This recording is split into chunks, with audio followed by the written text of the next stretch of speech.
Bonjour les amis, bonjour, j'espère que vous allez bien. Aujourd'hui, on se retrouve pour une vidéo. Je fais pas de stream ce soir parce que je suis invité au basket. Voilà, je suis invité à un match de basket en VIP, excusez-moi. Donc je voulais quand même vous laisser avec une petite vidéo quand même, celle de Zemmour. Le Z, à défaut de ne pas pouvoir réagir à ça en stream, je vais le faire sur un format YouTube. Comme ça, vous avez votre petite réaction de la journée les mecs.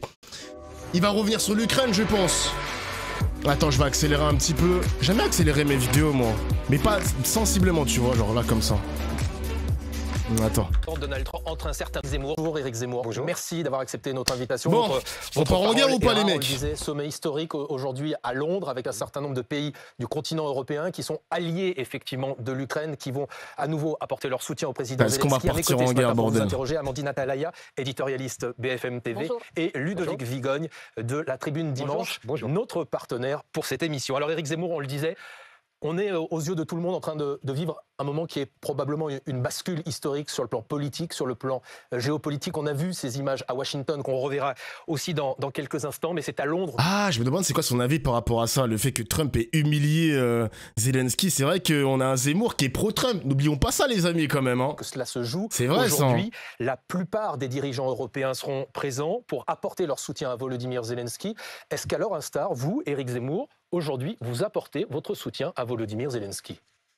Je pense que le sujet n'est pas apporter son soutien ou pas apporter son soutien, mais est-ce qu'on achève enfin cette guerre ou est-ce qu'on ne l'achève pas? Est-ce qu'on la continue? Est-ce qu'on achève une guerre qui manifestement ne peut pas être gagnée?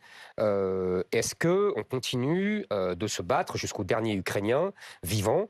Ou alors est-ce qu'on permet à ce peuple valeureux, courageux, qui s'est battu valeureusement contre des forces supérieures en nombre, de souffler et d'arrêter de se vider de son sang? C'est quand même ça le sujet. J'aimerais quand même remettre les choses à leur place. La première chose à faire, c'est d'arrêter tout ce sang coulé du peuple ukrainien. Donc vous appelez le président Zelensky ce matin à déposer les armes? Non, mais il n'y a pas à déposer les armes.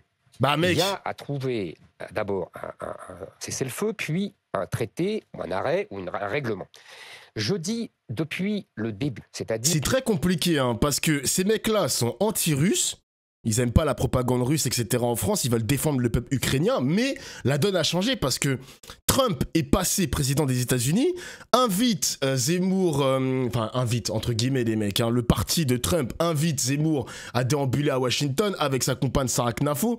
Et eux, comment tu veux te situer? Comment tu veux te placer dans cette guerre géopolitique où il y a plein de pôles? Il faut choisir son camp. À un moment donné, les mecs, on va se dire la vérité. Nous, enfin moi en tout cas à titre personnel, je suis dans le camp de la neutralité, du non-alignement. Mais ces mecs-là, qu'est-ce qu'ils proposent? Quelle est la solution? Est-ce qu'ils se rangent du côté des Américains, donc du côté de Trump?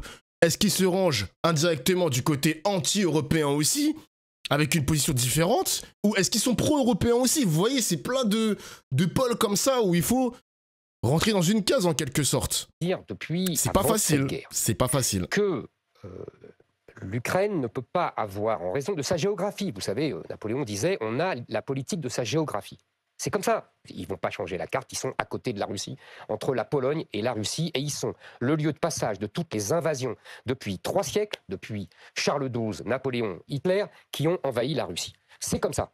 Donc, il y a une situation particulière. Il faut tenir compte de cette situation particulière. Et moi, j'avais proposé, je n'étais d'ailleurs pas le seul, et c'est pas moi qui l'avais inventé, des gens bien plus capés que moi, tels Henry Kissinger et tels même M. Brzezinski, les 2 plus grands conseillers des présidents américains depuis 50 ans, avaient dit il faut que l'Ukraine ait un statut de neutralité, qu'elle ne rentre pas dans l'OTAN, et qu'il y ait un régime plus ou moins fédéral pour permettre aux populations de l'Est qui sont russes ou russophones d'avoir une certaine autonomie linguistique, etc. Pour l'instant, Éric Zemmour, la guerre continue. Et oui, donc pour l'instant, la question qui se pose dans les médias, avant d'arriver à un éventuel cessez-le-feu, c'est dans la mesure où le soutien américain recule, est-ce que les Européens doivent pallier ce recul américain et est-ce qu'il faut fournir... C'est là qu'il faut attendre l'extrême droite, les mecs, parce que sur le week-end, je n'ai pas vu Marine Le Pen profondément parler sur l'altercation qu'il y a eu entre Zelensky et Trump. Pareil avec Bardella. Moi, je vous le dis, les mecs, c'est là C'est là, les gars, il faut les attendre, parce que c'est bien beau d'être nationaliste, qu'il faut penser uniquement à la France, etc.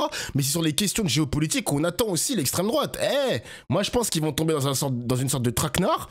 La France va avoir le véritable visage de l'extrême droite qui est pourrissant, qui est nul aussi sur ces questions géopolitiques. Attendons de voir M. Zemmour. Plus d'armes, on écoute. Plus de matériel encore à l'Ukraine en ce moment. Réponds bien. Madame, il y a ce qu'on voudrait et il y a ce qu'on peut. On peut. Sans les Américains, les Ukrainiens ne peuvent plus se battre.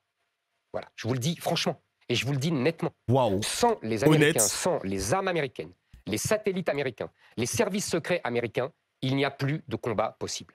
Donc les Européens peuvent s'agiter, ils peuvent faire des moulinets. La vérité, c'est qu'ils ne peuvent pas remplacer les Américains. Tout le monde le sait. C'est juste des Monsieur Zelensky le sait. Monsieur Zelensky le sait. Monsieur Macron le sait. Sur les Américains. On doit donc s'aligner sur les Américains et cesser d'aider l'Ukraine. J'essaie de suivre le fil de votre pensée. Mon fil de ma pensée est très simple. Il faut faire la paix. Il faut arrêter cette guerre, il faut arrêter que les Ukrainiens meurent, et il faut trouver une solution qui satisfasse tout le monde. Mais c'est facile comme raisonnement, mon garçon, mais encore. Je rappelle, avec mon idée, qui n'était pas mon idée, de neutralité, ça a permis, après-guerre, alors que c'était Staline, pas vraiment un tendre, à la Finlande et à l'Autriche, de vivre tout à fait décemment, de prospérer, de vivre en paix, et finalement de rejoindre l'Occident. Éric Zemmour, est-ce que ça doit se faire à n'importe quel prix? Certains disent, aujourd'hui, ce serait une capitulation de l'Ukraine. C'est toujours les grands mots, vous voyez, mais c'est toujours les grands mots, et pendant ce temps-là, le peuple ukrainien se bat et meurt. Mais on est obligé de mettre des mots sur ça, je suis désolé, il dit les grands mots, mais excusez-moi les mecs, capituler, c'est vrai, parce que indirectement, les Ukrainiens veulent récupérer tout le territoire ukrainien, même annexé par la Russie. Donc là, on parle de la Crimée, on parle aussi des territoires qu'il y a à Donetsk et au Lugansk. Alors, excusez-moi pour la prononciation. Donc, c'est une sorte de capitulation. Je vous rappelle quand même, les mecs, hein, là, en géographie, en territoire, l'Ukraine a perdu l'équivalent de l'Île-de-France, la Bretagne et le nord de la France. Rendez-vous compte quand même. C'est bien. Rendez-vous compte. Oui, mais moi, je leur propose justement le moyen de survie. Il n'y aura pas de survie dans une guerre sans fin. Je vous le répète, qu'est-ce qu'on veut? Donc ils doivent laisser les territoires conquis, par exemple, par la Russie ou pas? Pour l'instant, il n'y aura pas le choix. Encore une fois, il fallait éviter la guerre il y a 2 ans. On n'aurait pas cette situation. Il fallait accepter ce statut de neutralité, renoncer à l'OTAN, comme l'a dit d'ailleurs M. Biden avant même M. Trump. Et il fallait avoir un statut souple. Il fallait que les Français et que les Allemands et les Américains à l'époque, c'était exactement les accords de Minsk I et Minsk II, fassent respecter ces accords. Et on n'aurait pas eu cette situation. Donc de fait, aujourd'hui, concéder la paix dans les conditions actuelles, c'est accorder la victoire à Vladimir Poutine? Mais cette guerre ne peut pas être gagnée par l'Ukraine. Je suis désolé de le dire. Il faut dire les choses aux gens.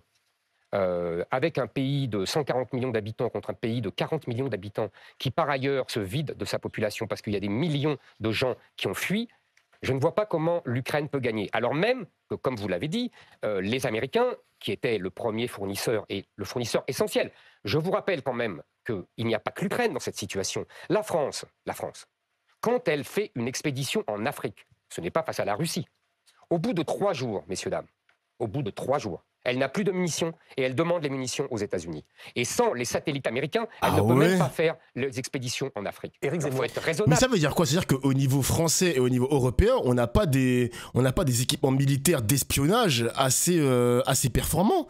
Et pareil pour les munitions, etc. On n'est pas capable de se battre plus d'1 semaine avec nos réserves de munitions. Mais les gars, là j'ai l'impression qu'il est en train de nous dresser un portrait d'une France vieillissante qui ne peut pas faire la guerre en fait.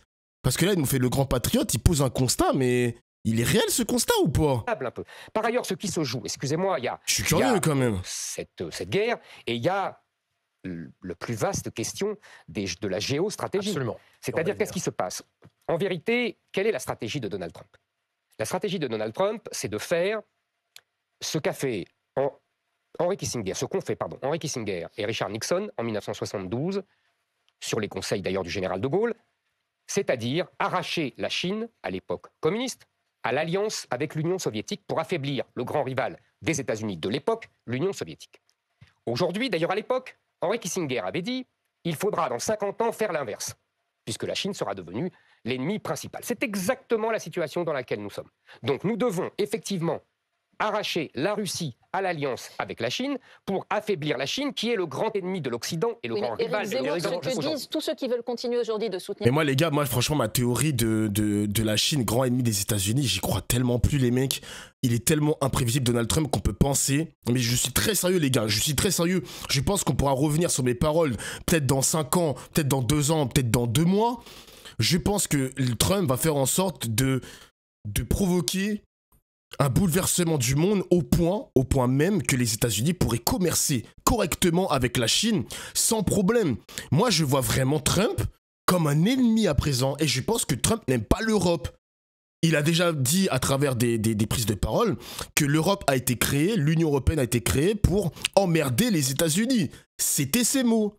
Qu'en pensez-vous dans le chat? N'hésitez pas à me le dire, les mecs. Donc là, le constat de Zemmour, il est à peu près correct, mais il n'apporte pas frontalement des véritables solutions. Parce que si on laisse la Russie récupérer Kiev, récupérer l'Ukraine, il peut aller plus loin parce qu'il n'a pas de ligne rouge. L'Union européenne ne met pas de ligne rouge et les États-Unis nous abandonnent. Donc qu'est-ce qui peut l'empêcher de récupérer la Moldavie? Qu'est-ce qui peut l'empêcher de récupérer l'ex-URSS, Géorgie, Roumanie, Estonie, Lettonie, etc. etc. Qu'est-ce qui l'en empêche? Et d'ailleurs, pour revenir sur la Chine, qu'est-ce qui empêche la Chine d'aller envahir Taïwan, de récupérer Taïwan pour enfin réunifier la Chine? Parce qu'il y a moyen que Trump ne s'incruste pas dans ce bordel aussi, les gars. On est vraiment sur une Amérique non alignée. Je suis très sérieux. Donc moi, j'aimerais bien avoir votre avis sur l'espace commentaire sur YouTube. Je vais vous lire, je vais essayer de vous répondre parce que honnêtement, il est en train de bouleverser toute la géostratégie mondiale. Donald Trump, je suis sérieux. L'Ukraine, c'est que si il ira pas faire la guerre à la Chine. Il ira pas, militairement parlant, il ira pas, les gars. Des volontés de conquête de sa part sur l'Union européenne. Je connais cette théorie, mais je n'y crois pas. Pourquoi? Parce que je pense que d'abord la Russie, l'Ukraine n'est pas pour les Russes la même chose que la Pologne, et encore plus, parce que je connais les craintes de la Pologne, qui sont tout à fait légitimes, vu ce qui s'est passé depuis 2 siècles, tous les partages de la Pologne. Mais au-delà de la Pologne, je pense que la Russie n'a pas vraiment de visée sur l'Allemagne ou la France. Mais vous ne croyez pas que la Russie envahirait l'Ukraine en 2022 Non, je ne pensais pas qu'elle allait... Parce que je pensais qu'on allait régler la question. Vous avez raison, il faut toujours être méfiant. Donc vous vous êtes trompé Non, je me suis trompé parce que je pensais qu'on allait régler la question, qu'on allait être raisonnable et qu'on allait faire ce que je viens de vous dire. Mais ce matin, vous diriez que vous pensez que les Russes n'iront pas en Pologne ou dans les pays baltes? Alors, soyons prudents. Moi, j'ai entendu Donald Trump avant-hier. Et je l'ai entendu faire un éloge vibrant de la Pologne. Et dire que les États-Unis défendraient la Pologne. Vous l'avez entendu comme moi. Aussi clairement, mais... Ah si, je vous assure que si. Il a fait, regardez le passage, vous verrez. Et donc, effectivement... Donc lui, il est convaincu que, militairement parlant, les États-Unis pourraient défendre la Pologne avec des armes, avec peut-être même une présence humaine. Si la Russie va jusqu'à la Pologne, je sais pas, même... Mais les gars, moi, je sais pas, on est tellement dans un monde ultra polarisé et imprévisible que, supposons que la Pologne se fasse envahir par la Russie ou même les pays baltes, est-ce que les Américains vont bouger le petit doigt? Je suis même pas sûr, les mecs, je suis très sérieux. Il est en train de tout redessiner, monsieur Trump. Hein. Je pense que la Pologne est protégée directement par les États-Unis. C'est d'ailleurs toute la stratégie de la Pologne, là aussi depuis 2 siècles, parce qu'elle se méfie évidemment des Russes depuis des siècles. Éric Zemmour, justement, vous parliez de cette attitude de Donald Trump, c'est des images extrêmement fortes qui ont fait le tour du monde. Je vous propose de revoir quelques instants de cette séquence sur laquelle on va revenir. C'était dans le bureau ovale de la Maison-Blanche. Regardez. Vous n'êtes pas en bonne position. Vous n'avez pas les cartes en main pour le moment. Elle est ouf cette image, les mecs. Hein.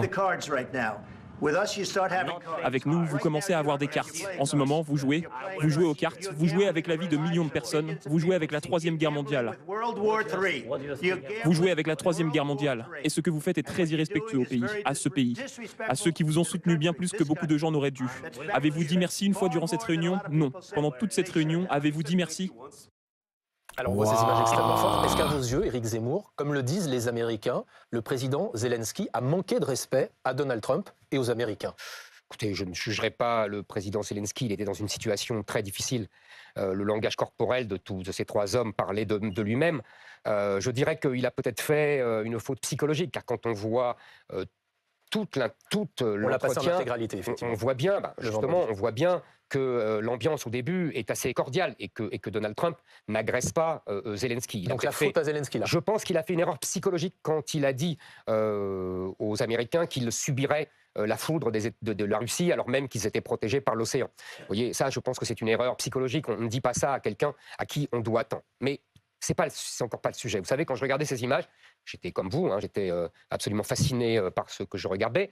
Et en même temps, je vais vous dire, j'ai pensé assez vite, avec un sentiment de gratitude au général de Gaulle qui nous avait doté de la bombe atomique justement pour éviter ça. Parce qu'en 1940, vous savez, on a connu la même situation. Au traité de Versailles, les Américains avaient promis à Clémenceau de soutenir la France si l'Allemagne les attaquait.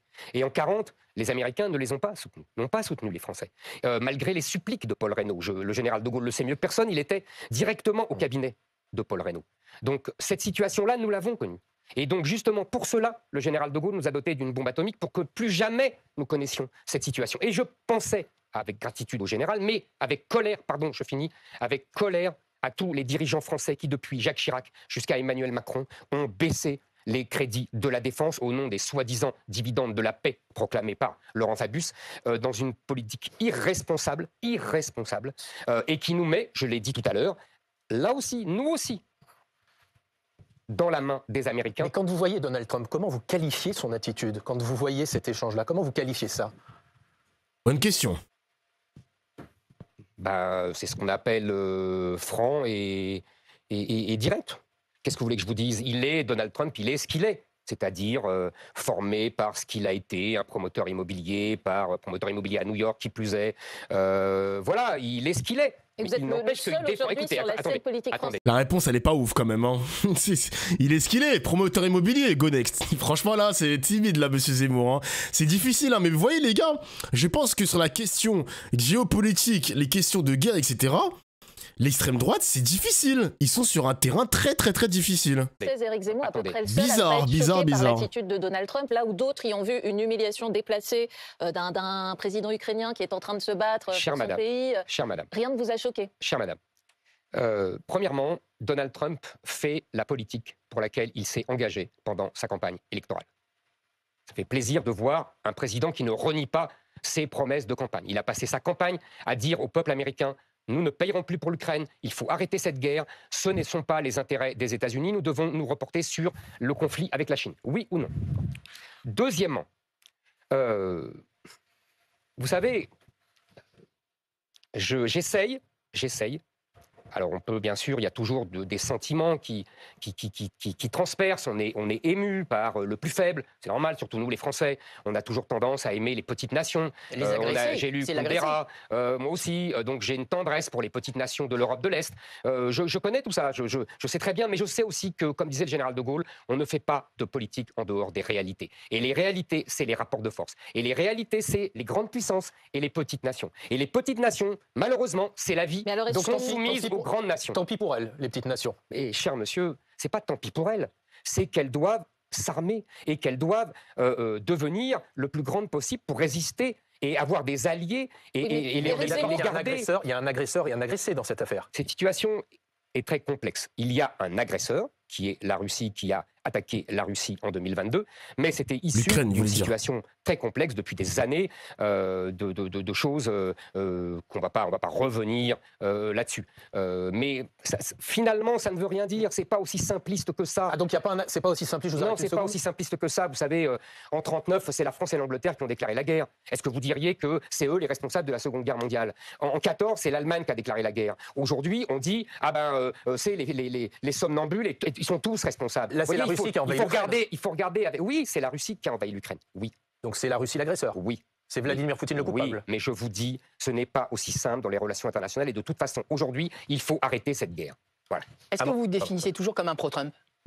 Ah. Ce qui est terrible avec les journalistes, c'est que vous simplifiez tout. Et quand je dis simplifier, je suis gentil, vous allez toujours au simplisme. Alors on est pro-Poutine, j'ai eu ça il y a 2 ans, alors maintenant je suis pro-Trump. Je vais vous expliquer. Il y a dans toute l'histoire de l'Europe et de l'Occident, quand même, il y a toujours des grands mouvements politiques, idéologiques, culturels, économiques même, qui, quand ils sont inventés, forgés dans un pays, se répandent dans tout le reste de l'Occident. C'est même à cela qu'on reconnaît qu'on est de la même civilisation. Vous voyez, quand par exemple les Français inventent l'église gothique, eh ben, il y a des églises gothiques dans toute l'Europe. Quand les Italiens, au Moyen-Âge, les Lombards inventent la lettre de change, eh ben, toute l'Europe se met à faire des lettres de change. Et on invente le capitalisme financier. Dans les années 60, vous n'avez pas connu, vous étiez trop jeune, il y avait le grand mouvement progressiste des années 60, des 60s, il s'est répandu dans tout l'Occident. Il est parti de Berkeley, en Californie. Pareil pour le thatcherisme. Aujourd'hui, vous avez compris où je veux en venir.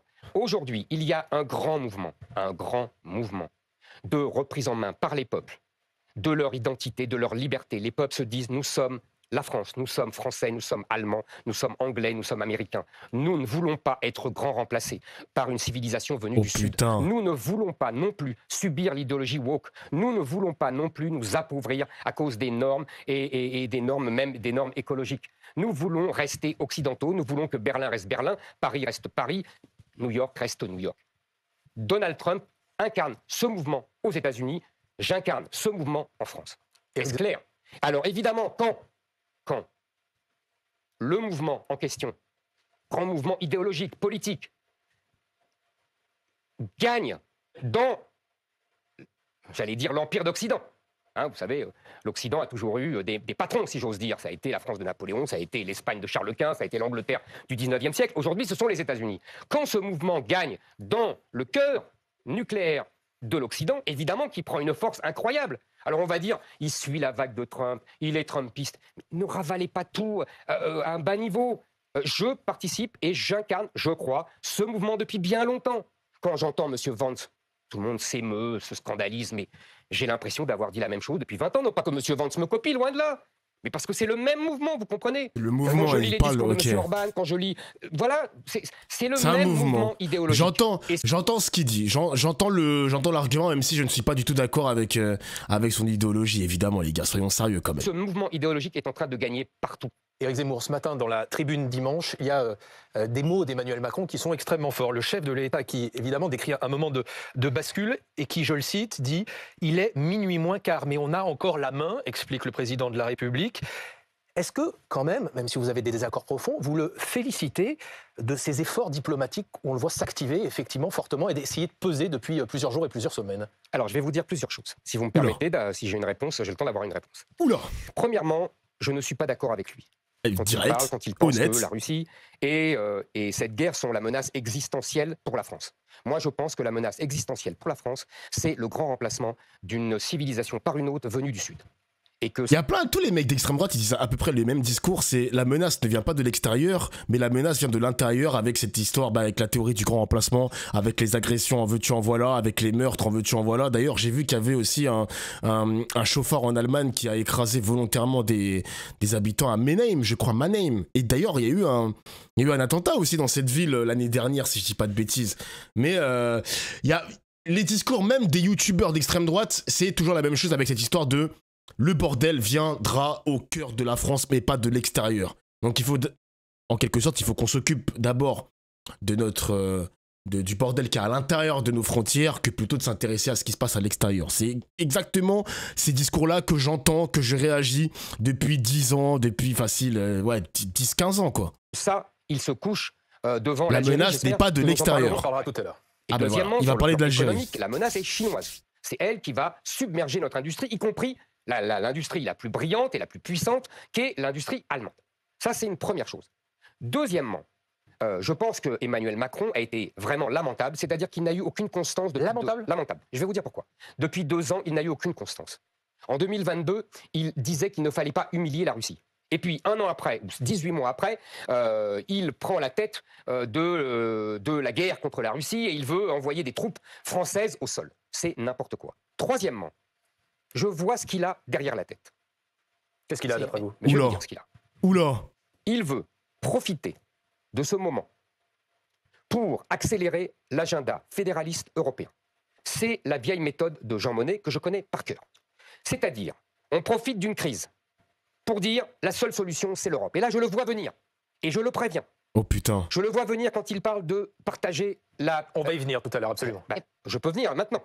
Quand il dit qu'il veut partager la puissance nucléaire de la France à l'Europe. Il ne dit pas tout à fait ça, il dit mettre en discussion.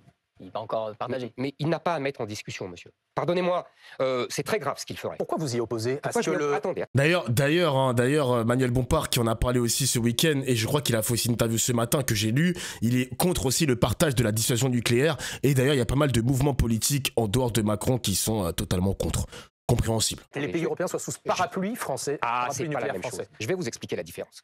Vous avez tout à fait raison de poser cette question. Il y a une différence entre mettre en discussion le partage, parce que ça veut dire donner la bombe atomique française à un aéropage européen apatride, comme aurait dit le général de Gaulle, en clair à Madame von der Leyen, qui s'empare de toutes les compétences, même celles qu'elle n'a pas. Mais ça, il n'en est pas question. Il n'en est pas question. Je vais vous dire, madame, ça serait de la haute trahison. Je pèse mes mots. Ça serait de la haute trahison. De la haute trahison. De la haute trahison. Oui. Haute trahison. Devant un tribunal pour haute trahison. Donner la bombe atomique française, érigée par le général de Gaulle et par les efforts des Français, aux autres pays européens, ça serait de la haute trahison. En revanche, ce que propose pour l'instant le président français. Hein. J'espère bien. Ouais. En revanche, les mots sont forts. Je trouve votre question excellente. Dire aux Allemands, aux Italiens, aux Polonais, voilà, nous vous mettons sous le parapluie de la bombe atomique française, je ne suis pas contre. Vous n'êtes pas contre. À partir du moment, écoutez-moi bien, à partir du moment où c'est le président de la République française qui a le bouton nucléaire et personne d'autre. Ça nous ramène, si vous me permettez, nous sommes en 1962.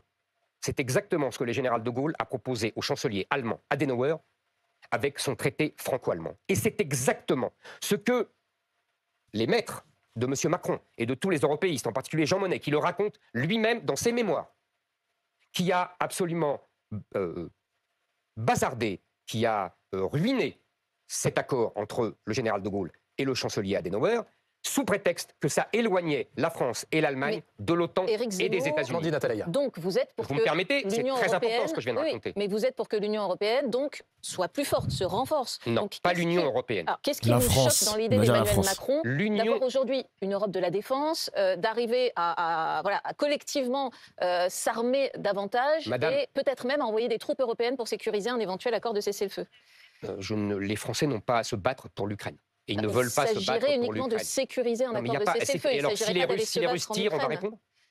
Et on va à la guerre atomique entre deux nations nucléaires. Mais alors, inversement, comment est-ce qu'on sécurise un cessez-le-feu? On sécurise parce que, je vous le répétais, s'il y a un accord de neutralité pour l'Ukraine, c'est comme la Finlande et comme l'Autriche, et on n'a pas eu besoin de mettre des troupes. Et Staline lui-même l'a respecté. Mais vous savez que Vladimir Poutine n'a jamais respecté les accords de Minsk. Pardon. Excusez-moi, Poutine n'a pas été le seul à ne pas respecter les accords de Minsk.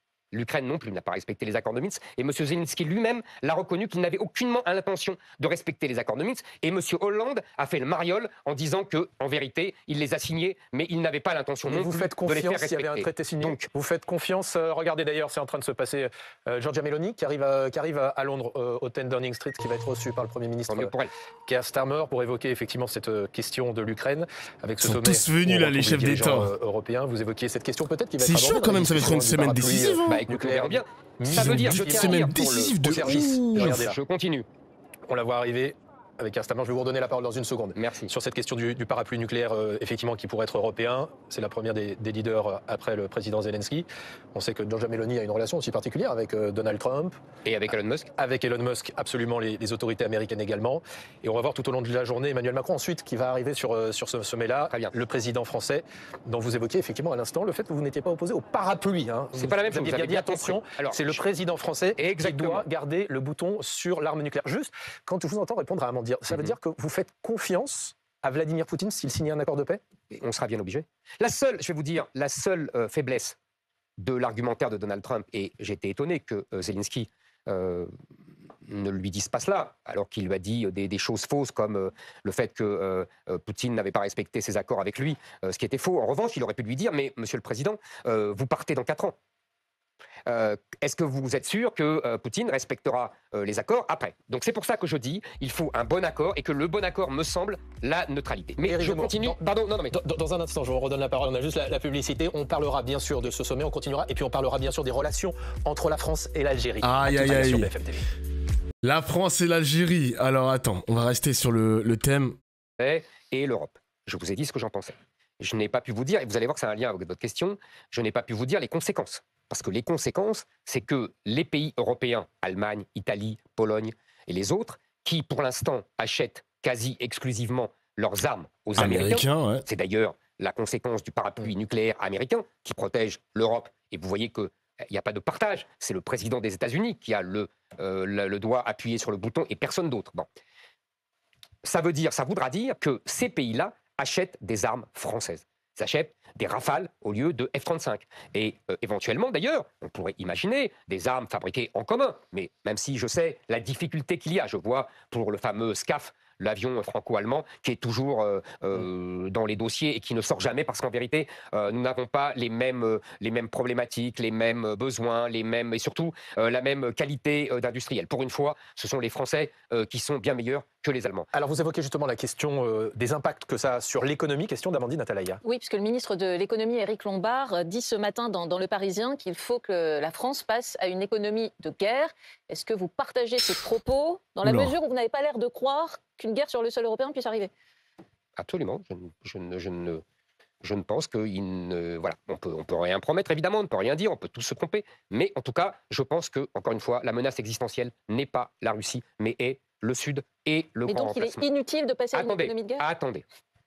Moi, j'aimerais que M. Lombard, avant de parler d'économie de guerre, arrive à réduire son budget et à arrêter les gaspillages de l'État. Oui, il est ministre de l'économie et des finances. Monsieur Lombard a fait un budget aussi lamentable que son prédécesseur, c'est-à-dire avec plus de 150 milliards de déficit. Moi, j'aimerais qu'avant de s'occuper de l'économie de guerre, il s'occupe de ça. Deuxièmement, oui, mais cela étant dit, vous ne répondez pas sur l'économie de guerre. Je vais vous répondre. J'ai demandé, pendant la présidentielle, j'ai dit que la France avait un devoir de puissance et j'avais prévu un effort de réarmement et de dépenses budgétaires consacrées à l'armement énorme, de 400 milliards. Donc si vous voulez, c'est pas moi. Je vais pas, encore une fois, moi je ne me caractérise pas de mots économie de guerre. Vous savez ce que c'est l'économie de guerre? C'est 14-18. Ça veut dire que toute l'économie est au service de la guerre. C'est n'importe quoi. Oui, mais, voilà, on n'est pas en guerre, c'est pas vrai. Mais quand il faut arrêter. Macron Donc en revanche, pardon, je vous finis. En revanche, si ça veut dire qu'il faut réarmer, qu'il faut accentuer les cadences, qu'il faut commander plus d'avions, plus de chars, plus de tanks, etc., etc. Oui, ça, je suis d'accord, je l'ai proposé pendant la présidentielle. Donc vous êtes d'accord avec Emmanuel Macron quand il propose de passer les efforts pour la défense de 5%, d'augmenter les crédits pour la défense de 5%. Mais attendez, il est président depuis quand? Et en l'occurrence, il a plutôt augmenté les crédits militaires depuis sa... Non, il a compensé la baisse. C'est tout ce qu'il a fait. C'est une façon d'augmenter. Oui, si vous voulez. Ouais. Enfin, c'est pas suffisant en tout cas. Bon. Donc maintenant, il se sert de la Russie pour faire ce qu'il aurait dû faire de toute façon.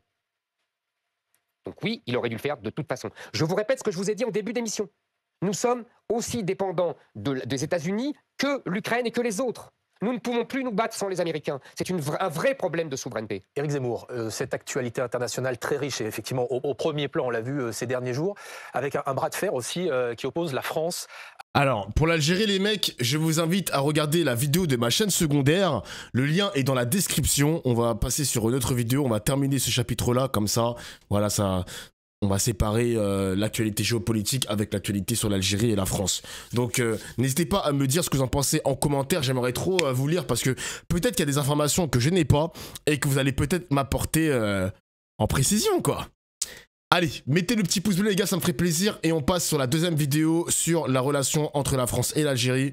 Je vous dis à tout de suite, hein.